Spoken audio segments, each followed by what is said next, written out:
All right, thanks a lot. All right, so we had the latest for us with the Knicks. Let's check in with another team that plays in the New York area. The Brooklyn Nets. We've already talked about how they have no Kyrie Irving. He's out with that right shoulder impingement, which is also known as swimmer's shoulder, in case you guys are wondering what that was at home. They're 5-7 right now. What can they do to be successful in the absence of Kyrie?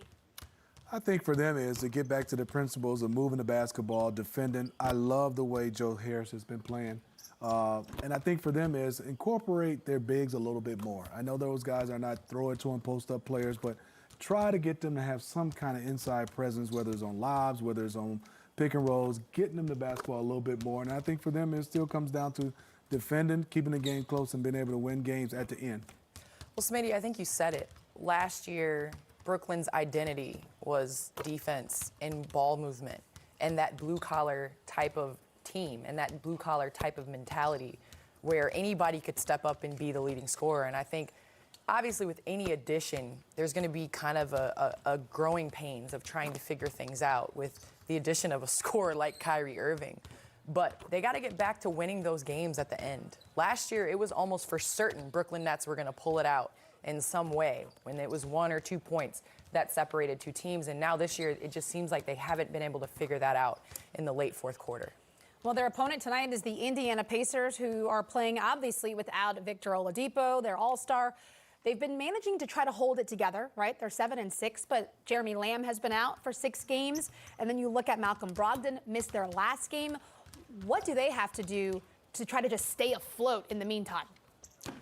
I think the addition of bringing back in Miles Turner, who is out with injury, pairing him with Sabonis and figuring out exactly how you want to play those two together. The Pacers have a similar identity to what we were talking about with Brooklyn Nets. I mean, just that basketball mentality. They're going to work hard. They're not going to make very many mistakes. They're going to move the ball. On any given night, anybody can be the leading scorer. And so, you know, with Brogdon out, obviously they're going to struggle defensively and knocking down shots. But at the end of the day, they're a team because they're a team. Mm-hmm. And I think that they're going to be in a good place when Victor Oladipo does return. I think Nate McMillan's done a great job, Candace and Stephanie.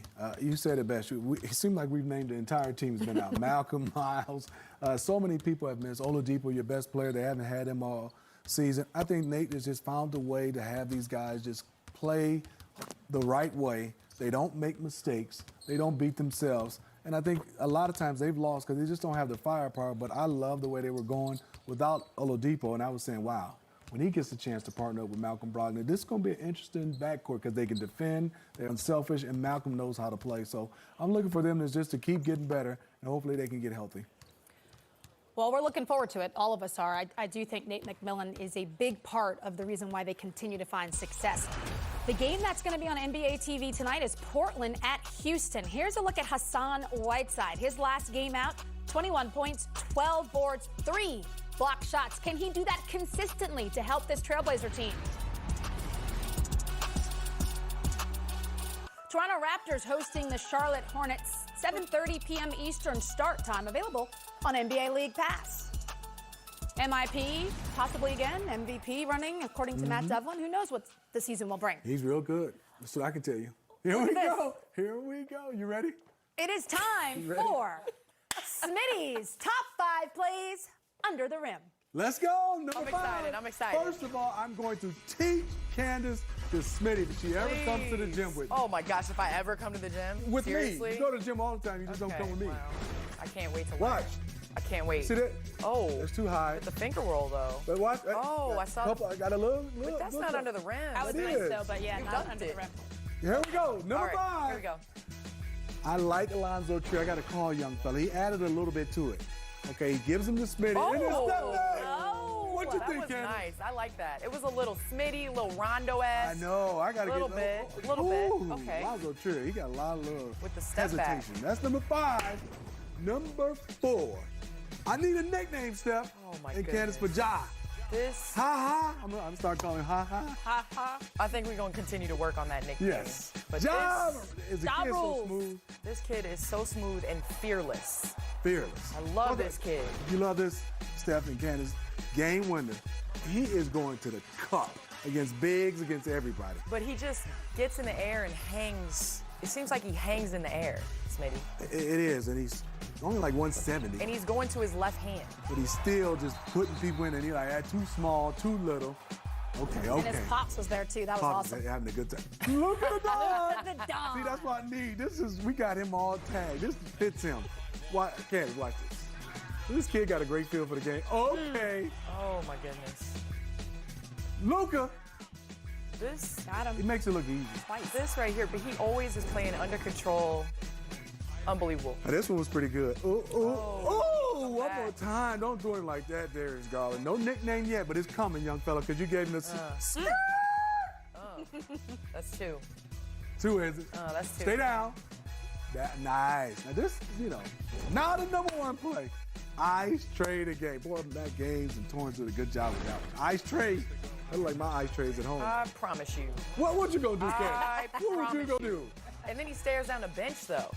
Like, I like young fella. That's like, what I'm talking about. he's staring down the bench. Look, What are you ooh. doing if somebody nutmegs you, Smitty? One time I did Jamal Crawford, but I was so old I didn't know what happened. I just stood there. Trey. I didn't know which way to go. I got in my stance, but there's another one. He really got Rubio. Ooh, and then he go attack the bigs. He's not afraid at all. Trey is rolling. It was an and one. Did you expect this? I didn't. I knew he I'll was be gonna be honest good. with you. I knew he was going to be really good, but the amount of confidence he's playing with, I mean, the kid is coming Gotta out and teach playing. Nah, you Smitty. got it. It's the shoulders, or Yeah, so I let's got you. is it the let's hezzy? pay up. Is it- Let's see it. Pay up. No, she got to. I'm a trainer. She got to start paying. I don't See, know. this is what I'm talking This is about. pro bono. This is We're a team. teammate. Thank We're you. a team right now. Smitty talking about. Just a Can we quick do demo. a quick little? Okay, first, Okay. right here. The basket's where Okay. Stephanie is. Okay. Okay. So you get your shoulder on your chin. Okay. And then just hop. And then when you land, you go. Oh, so the shoulder. Okay. Yeah, Okay. yeah, okay, there we go. I'm gonna bring that out. Gotta get the Bring alignment that Can I out. get right. on the top 5 if I do it in a game? All 5 would Number be yours. 1. Really? Yeah. Okay. Yes. I'm coming love to a that. game this year. Okay, I can't With wait. my signs. Oh, please don't. I'm All having right, your thank you, nickname too. Smitty. We always Remember enjoy your this. mom told me your Appreciate it. nickname. Oh my Keep that to yourself. This is a messed good up. one. Okay, good. Messed up. All right, for Smitty and Stay in your Candace, lane, we're going to Steph. send you to break a little bit. This is my lane, this whole thing. Brooklyn Nets hosting the Indiana Pacers, 7:30 Eastern. That's on NBA League Pass. Look it up.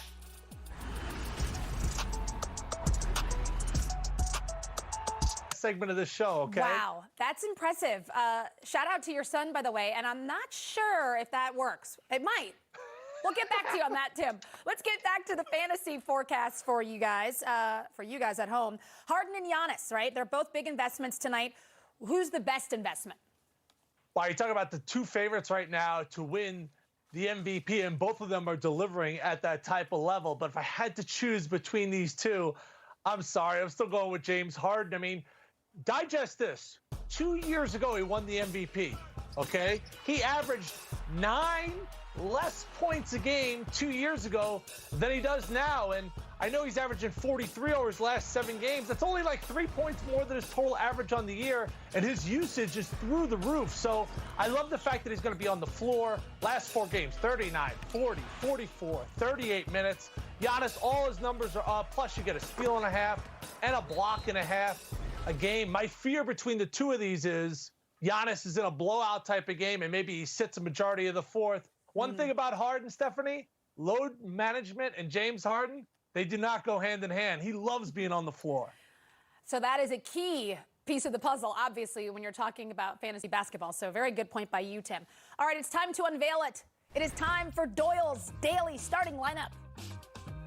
Well, I'm really zeroing in on that Nets-Pacers game. Why? Because the Nets don't guard anybody. So I think there's value there with Joe Harris. Obviously, Dinwiddie's going to get a lot more touches with no Kyrie out there. I think D.Sabonis is just broken through. And fantasy-wise, good for 13, 14 rebounds a night. The Suns are catching the Celtics on a second half of a back-to-back. Feels like the Celtics have been out west for a while, so I'm going to use a couple of Suns there with Sarge and Rubio. And Garland's an explosive rookie. He's got big-time game. And Wendell Carter just seems like he's always good for 12 points and 10 rebounds. He's going to be on the floor a bunch, but you got to spend a lot. But I think James Harden is worth every single penny. All right, well, thank you, Tim. It's time now to lock in our weekly predictions. NBA Pick'em, Weekly 6 is the free-to-play game that lets you predict the winner and margin of victory on weekly NBA games. Tim is going to lock in 3 of his own weekly 6 predictions for the upcoming week. Let's get into it, Tim. Pick the winner and the margin of victory for Pistons at Bulls. That's Wednesday, 8 p.m. Eastern on NBA League Pass. You know, last time these two teams faced off, the Bulls won by 6, but there was no Blake Griffin in that game. And Otto Porter went nuts. Now he's banged up for the Bulls, and Blake Griffin is playing. Andre Drummond had 25 points and 24 rebounds in that first matchup against the Bulls. I think the Bulls are struggling to find another offensive weapon besides Zach LaVine. So if Kobe White doesn't have a sensational game, then they really have to rely on a guy like LaVine. And with no Otto Porter out there, I say the Pistons go into Chicago, win this game by 6 points. All right, I'm writing that down. All right. Portland at Milwaukee. That's Thursday, 8 p.m. on TNT. What you got? Well, it's a national TV game. And by the way, who made the schedule for the Bucks? Because when these two teams match up, the Bucks had played 10 road games this year and only 4 home games. And that's going to be the difference for me. Hey, who's going to guard Giannis? That's a question every single game. Nobody can guard Giannis. But the Bucks have lost 1 game at home, and that was early on to Miami, so maybe they were sleeping in that game. But their other 3 opponents so far at home, the Cavs, they beat them by 17. The Raptors, they beat by 10. The Bulls, they beat by 10. So average margin of victory in their other home wins has been 12. I say the Bucks knock off the Blazers by 12. All right, you got the Bucks in that one. How about this one? Suns at Nuggets. That's Sunday, 8 p.m. Eastern on NBA League Pass. You know, I think the Suns caught the Nuggets sleeping earlier in the year. That was a game that went to overtime, and it was ugly. I mean, really ugly. Both teams shot below 40% from the field. Both teams shot below 30% from 3. But it was a game that the Nuggets won 108-107 in overtime.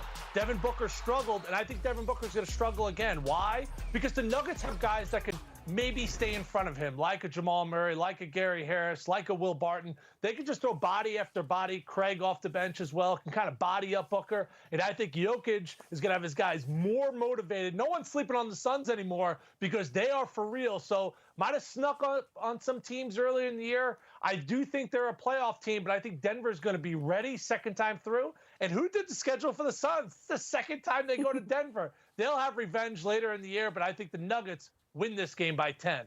Thank you, Tim. I have it on good authority that it's the same person that did both of those teams' schedules. Appreciate you joining us, Tim. Always welcome here on the warm-up. We look forward to having you back again. And you all at home, make sure you lock in your own weekly predictions with NBA Pick'em Weekly 6, and you could win $1 million for your perfect picks.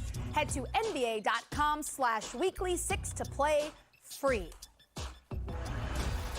The warm-up will continue after this break. Toronto Raptors led by Fred VanVleet, 7th leading assist getter in the NBA, averaging just over 7 assists per game. He's helping in the absence of Kyle Lowry.